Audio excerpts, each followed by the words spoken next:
Good afternoon to everyone, and thanks, Stanley, for the invitation and the opportunity to address you.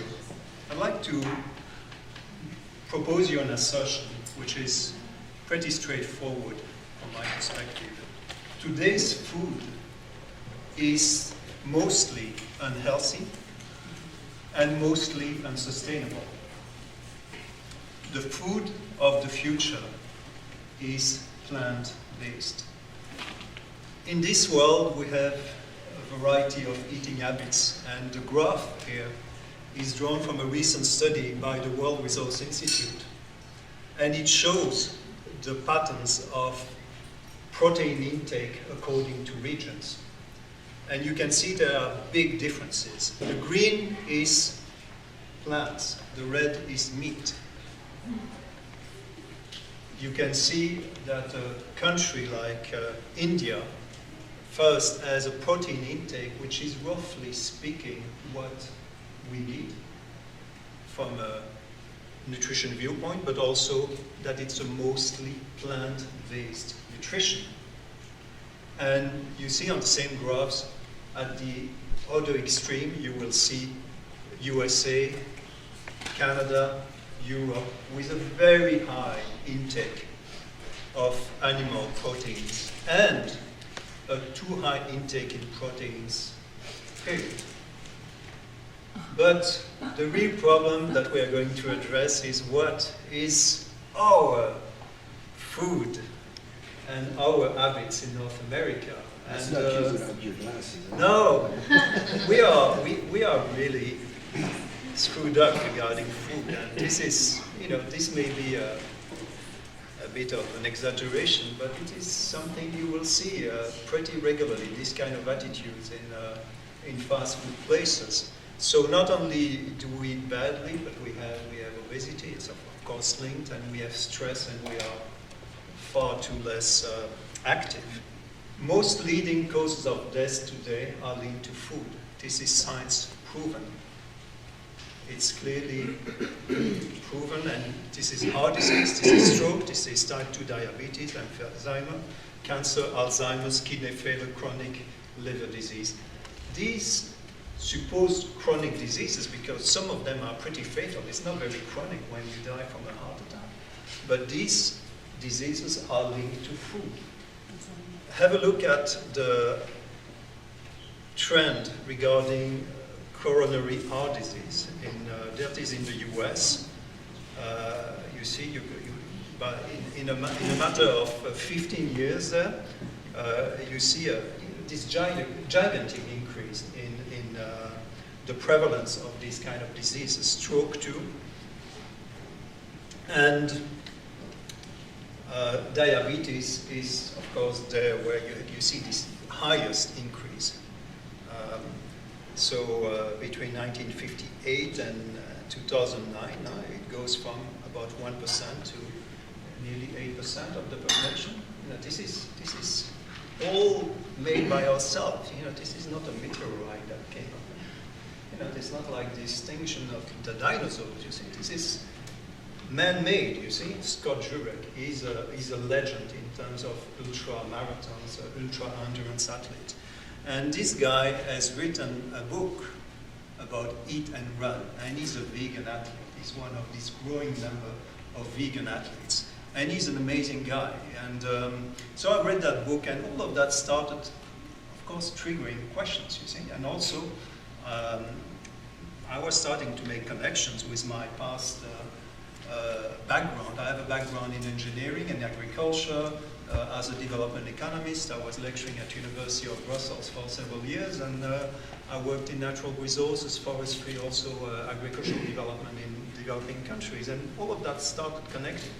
I also watched two interesting documentaries, please watch them if you haven't seen them yet, Forks Over Knives, and Fat, Sick and Nearly Dead, amazing documentaries, amazing, and you see, through juicing, you see, this guy loses, 50 pounds, but he also gets out of all these medications in a matter of 2 months, just by drinking juice. So I started running. This is me and my 2 kids. My son was grumpy that day. And, he's amazing. He's amazing. He's a vegan athlete. I also have a training in coaching. So I studied with coaching. I got trained as a human potential coach, life coach by Canfield. And you may be aware of his book, but basically the principle is how to get from where you are to where you want to be. And so this is something that applies at the personal level, when one talks about food transition, for example, but it's also something that should apply at the policy level, at the collective level, in terms of trying to figure out what kind of society we want to leave to our children, how we want society to evolve. If you take responsibility, one of the most likely outcomes is longevity. And it's a matter of deciding what you want to do with your life. You see, in this, here are a few examples. This doctor that he was interviewed on CNN is part of that community in the area of Loma Linda in California, which is one of the blue zones. And he's a centenarian. He practiced medicine until his 90s. This couple, they have this picture because they have been married for 50 years. This is in Ikaria in Greece. You have this other lady. She's a very strong business woman, and she's a centenarian. And Fauja Singh is one of the first marathons being a centenarian too. And he started back his running in his 80s. Okay? So just realize that each of us, we have huge potential. It's just a matter of doing it, because otherwise we just let ourselves go. But we have this potential. So whatever you are going to do with your life, if you take responsibility, you may live long and you may have, these many opportunities to do all these things you haven't done yet. You see, you know the story about people, who are interviewed when they are close to die. It's always the regrets of the things they have not done. You see, so just take action. In terms of eating, and when I studied agriculture, you see, I had this professor of cattle farming, and he was saying, one thing about animals, you see, they always tend to like to eat the same thing, you see. But we tend to be a bit fancy, humans, we like all this variety of food, and we need variety, but still, there is one thing that comes out of all these studies about healthy people on planet Earth, is that these regions are mostly plant-based regions. And what do they eat? Mostly vegetable, fruits, whole grains, beans, lentils, nuts, and seeds. So you don't need necessarily to be a vegan, but you are going to have a huge proportion of your diet that comes from these. The bulk of your diet should be vegetable, fruits, whole grains, beans, lentils, nuts, and seeds. If you do that, you are already a big step forward, a huge step forward. There is not an exact approach there to plant-based diet, but this is just to give you an idea of, in a pyramidal form, it's mostly vegetables, partially raw, partially cooked, and then you have fruits and beans and seeds and whole grains, and that is 80–90% of your diet, and then you can have potentially some dairies, some meats and some eggs, but this is minority. So essentially, the bulk plants. A different way to see it, this is kind of a healthy plate for a vegan diet. It's legumes, vegetable, grains, fruits. Legumes are essential from an agricultural viewpoint. They fix the nitrogen, so they don't need all these fertilizers like other plants. They're amazingly good for the soil, and they are rich in proteins. So the legumes are, from my perspective, this is really the key for the future of humanity. And by the way, FAO, which is an organization which I'm not considering the most forward-looking organization, to say the least, but FAO has declared 2016 the year of the legumes, you see. So these are beans, chickpeas, and lentils, etc. Nothing will benefit human health and increase the chances for survival on Earth as much as the evolution to to a vegetarian diet. This is basically what I'm going to present to you today. And the reasons are very simple. Look at this graph from that World Resource Institute report. I'm so glad it came out. It simplified my life to update my presentation. But essentially, look at 3 impacts. You see, land use. You saw the amount of land you need to produce a calorie, essentially. The amount of water that is needed, and the emissions, greenhouse gas emissions. And then you see the huge differences between different types of food. Huge differences. And you see wheat, rice, corn, roots, pulses. Pulses are legumes, you see, these are these. And then, so you see the plant-based, very limited impacts, and then you see the growing impacts, with the worst being the beef. Okay, it's not a 20% or 30% difference there. We are talking about, it's about a 1,000% difference in significance here. Let's talk about beef. Where is the beef? You know the expression there. This is a picture out of the Amazon. We are living in a global society, globalized economy. A lot of the food that we find on our shelves here is imported. A lot of the deforestation that goes on in the Amazon is very much pushed by cattle farming. Now, both in Brazil and in Canada, the US, the trend is towards CAFOs, you see, kind of intensified cattle farming. And does that solve the problem? The answer is not really, because you need to feed. You need to feed these animals. What are the main feeds for cattle and for pigs and for chicken, etc.? What do you think? Do you know? Soy. It's soy and it's corn. These are the 2 main. The link is that, oh, by the way, the bulk of these productions are genetically modified.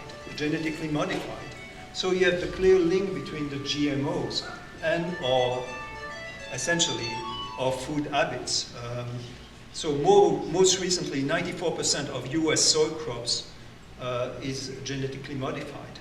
It took 90% of cotton, but corn, 88%, canola oil. That's one of the problems here in Canada. You see, it's about impossible to avoid GMOs, because through canola. And so this is linked, you see, this is linked to this addiction we have to meat and animal products. And you have people who complain about it, of course. You know the story about the link between Monsanto and GMOs. The GMOs, the seeds are being essentially controlled by that corporation mostly, and it's Roundup ready, glyphosate resistant. And so you have this kind of demonstration. Some people are unhappy, but the key problem is that it's about too late, because 90% of the soy production, of corn production, etc., is now genetically modified. Have a look at these numbers. This is just for the US, okay? These are the number of animals that's being slaughtered every year.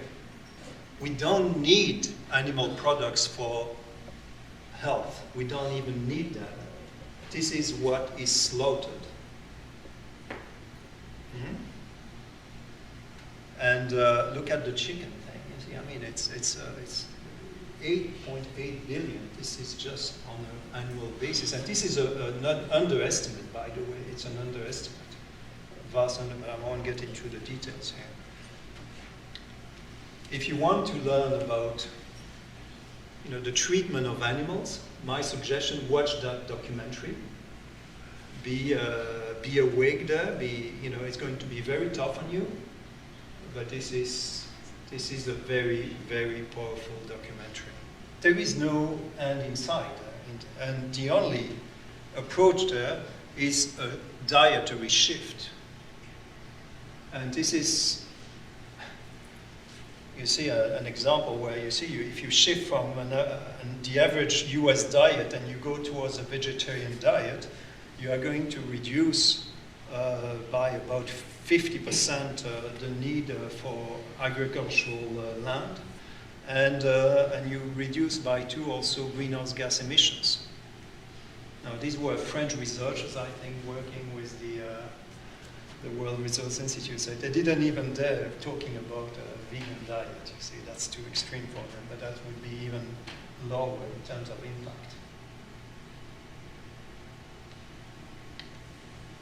So to get back to the slide number 2 I had presented, you see that there are very significant differences among regions in the world.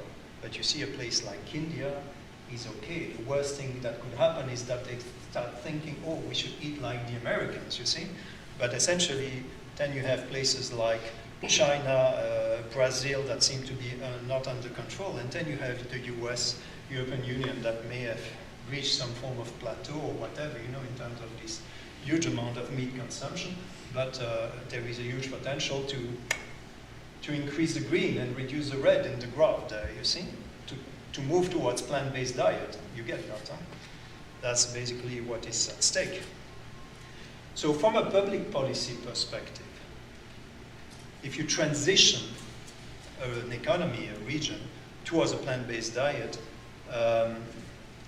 from my perspective, it's a public policy, a public health necessity because of all these diseases, the fact that we want to improve the quality of life of people, not to keep them sick and then medicated. And essentially, we want to improve longevity. Longevity is coming up anyway, but it's a matter of having healthy longevity so people get older. But we can do it by not being sick all the time. So from my perspective, it's a public health necessity. It's also an environmental necessity. I think I made it clear regarding climate change, deforestation, pollution, land use, the pressure on ecosystems. It's the right thing to do vis-à-vis the animal world. And it's an economic opportunity. Now people will say, wow, why should it be an economic opportunity? Because we are, what is the goal for each of us? It's to function day to day with a lot of energy and to be well. If we can do it with much fewer resources in terms of natural resources being consumed, and then we reach exactly the same outcome, which is basically to function well, we are much better off. So all this animal industry, from my perspective, is a big waste. It's a big waste, and so it's an economic opportunity to remove that waste. No, maybe some people will not agree. He may be the next president of the United States. You heard about the steaks that he was promoting. He has his own steaks, you see. And he was promoting at some kind of press conference. And, that was what was brought there. And what was funny is that, you see the labels there were Bush Brothers, you see, that was essentially, that's the Trump model, you see, it uses Aura label, golden label, and it became a Trump steak, you see, but essentially, so we are not out of the woods. What is amazing with plant-based food is cheap.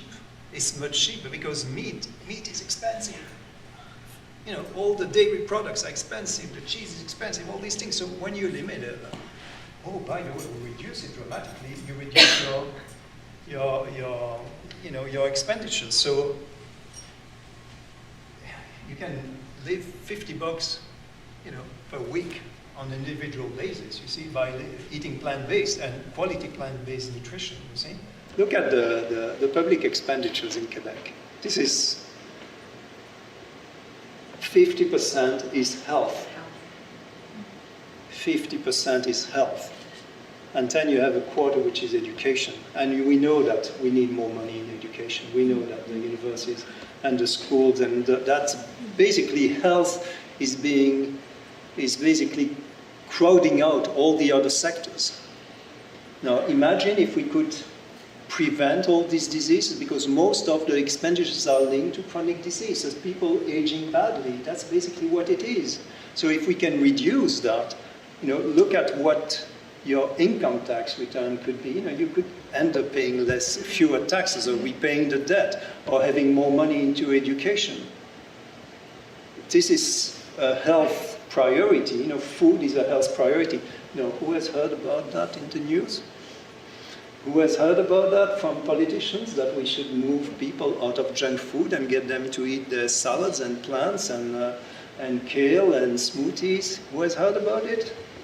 Nobody, because this is the kind of topic one does not address in our societies. And that's not only in Quebec, it's at the Canadian level.